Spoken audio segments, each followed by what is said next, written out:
Is your lawn full of weeds, in poor condition, or bare? Well, when you want a beautiful lawn quickly, you might want to consider laying sod in your yard. I'll walk you through the steps so that you can do it yourself. Installing sod is a great DIY project for homeowners wanting instant results. So with just a few tools and materials and a set of easy to follow instructions, you can create a beautiful yard for your home. Are you ready? Let's jump into what you'll need to get started.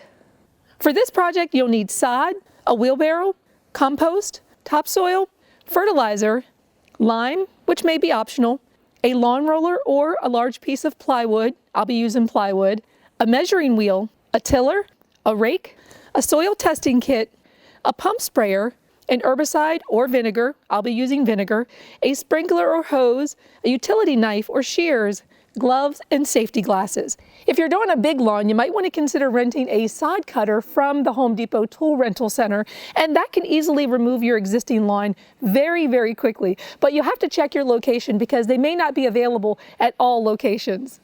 Projects will only be as successful as the amount of preparation that went into the planning. To install sod, you'll want to plan for the following prep before you even get started. First, you want to plan your installation on a clear day without any drought restrictions. Secondly, get a helper to ensure that you can finish by nightfall depending on the size of the job. And third, be sure to take measurements so that you buy the right amount of sod and other materials. Let's talk about how to take measurements of your yard. Landscaping is generally measured in square feet, and the easiest way to calculate your space is to simply walk the area. To measure your yard by walking, walk the length of your yard and note the number of steps, then measure the width. Multiply the number of steps by 3 for length, since the average human step is about 3 feet. Multiply by 2.5 if you're shorter, or by the exact step length in feet if you have it. I would be measuring by 3 feet because I'm kind of tall. Multiply those two numbers, length and width, to find the square footage. Now you can also use a measuring wheel if you'd prefer. It's a simple tool for measuring long distances.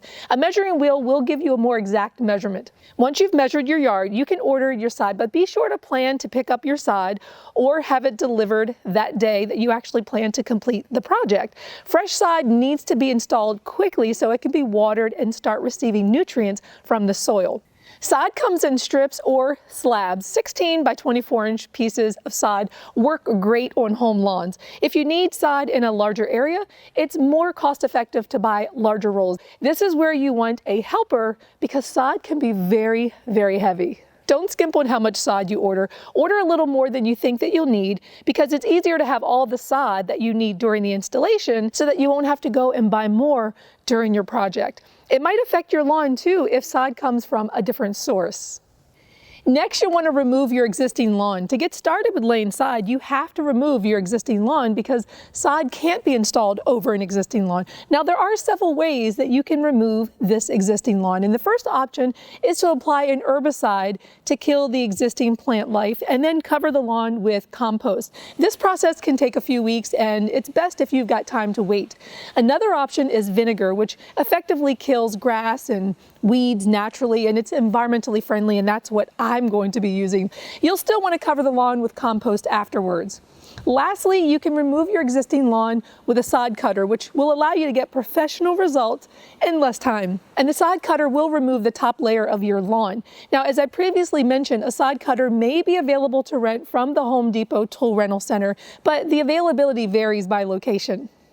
Once the existing lawn has been removed, next it's important to loosen the soil. Raking the soil helps to loosen the dirt and uncover any buried rocks. And if you want to quicken the process, use a rototiller. Keep in mind that your lawn must be level. New soil tends to settle after it's been raked or tilled, so be sure to account for any settlement. And the ground should be 1 inch below the level of any sidewalks, patios, or protruding sprinkler heads. Otherwise, the edges of your new lawn will degrade as the turf gets walked on and pressed down.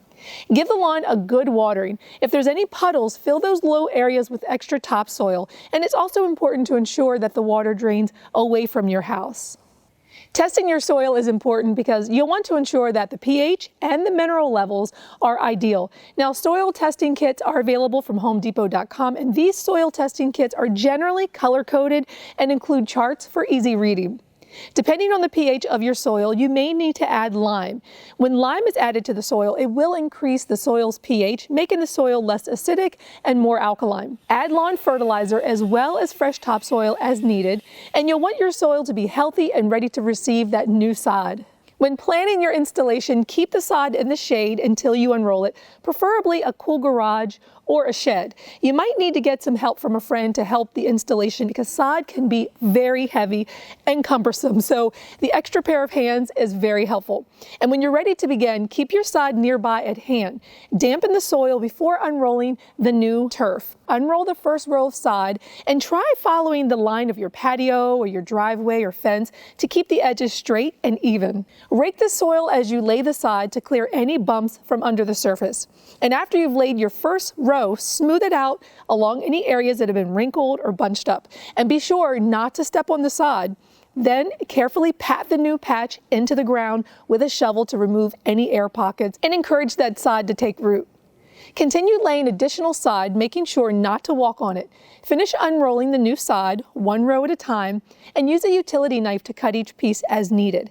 Lay the pieces flush with one another so that the edges butt up against each other. After sodding the lawn, continue patting each laid row in the ground to remove any air pockets. Check for gaps in any hard-to-reach curved or oddly shaped areas, and then use scraps from previously cut sod or pieces to fill in those gaps. Use a utility knife or grass shears to cut small pieces and patch those open spaces accordingly. You want to cut openings for things like sprinkler heads or any other obstructions that are sticking up from the ground. You'll be cutting from the underside of the sod to the grass side.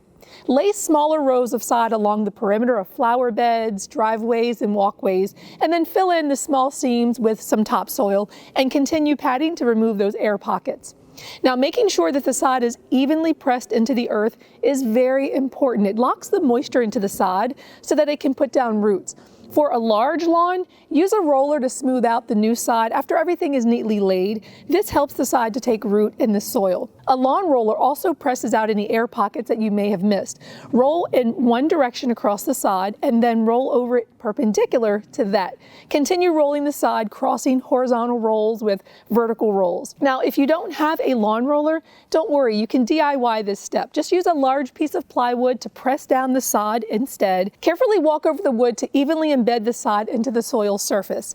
If heavy rain fell during or after the installation, don't use a roller. The soft ground will already accept the sod easily then. Rolling it could shift that sod into the mud, and that could actually undo all of your hard work. New sod should be watered immediately to make sure that it thrives. To check to see if the sod is making good contact, gently lift a corner. The ground below should be moist after watering the sod, but if you notice that it's dry or muddy, you may need to increase or decrease your watering. Water it daily for the first week, preferably in the morning, and if possible, avoid walking on it because the sod can shift and make it uneven or bunched. After the first week, you can begin watering it every other day, and as the sod begins to take root, water it twice per week. Once the grass grows to roughly 3 inches high, use a push mower for a trim since new patches will still be fragile. Fertilize the lawn after you mow it to add fresh nutrients to the soil. And as your sod matures and grows stronger roots, you can trim it lower with a mower. This is a project I've been wanting to complete for quite some time, and I'm so excited that it's easy to do for a DIYer like myself. And as a DIYer, you too can create an amazing yard with just a few simple steps and a few tools and materials. And you can find everything that you need to lay sod in your own yard at the Home Depot.